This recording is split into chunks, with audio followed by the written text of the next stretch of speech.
È il giorno del ricordo, della commemorazione dei nostri cari defunti. Un giorno triste, ma anche un'occasione, come ha sottolineato Papa Francesco, per rinnovare con coraggio e con forza la fede nella vita eterna.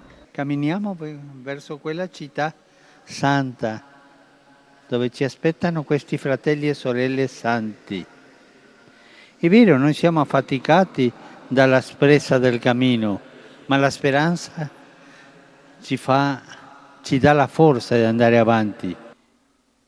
In questi giorni in cui purtroppo circolano e anche messaggi di cultura negativa sulla morte e sui morti, invito a non trascurare, se possibile, una visita e una preghiera al cimitero.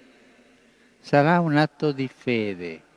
Argomenti ripresi nella sua omelia dell'arcivescovo di Agrigento e cardinale Francesco Montenegro nel corso della tradizionale messa celebrata ai piedi del sacrario dedicato ai caduti in guerra nel cimitero di Bonamorone, davanti a centinaia di persone e alle autorità locali.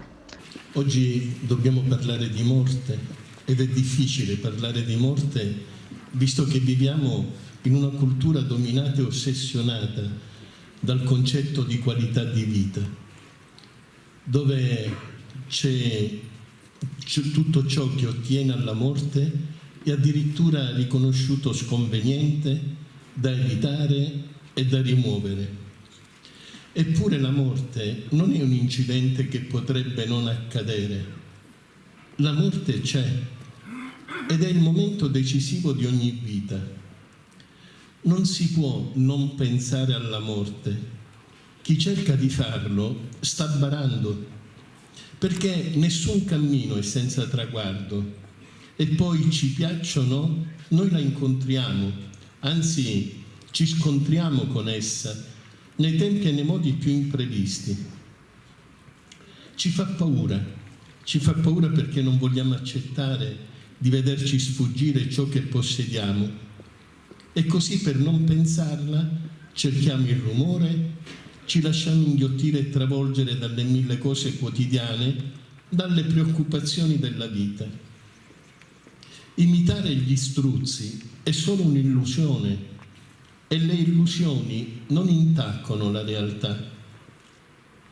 Come credenti sappiamo che la morte non è una cosa brutta, è legata all'amore di Dio. Essa non è solo una porta che ci apre sulla vita, ma grazie alla Pasqua ci apre sulla vita trasfigurata.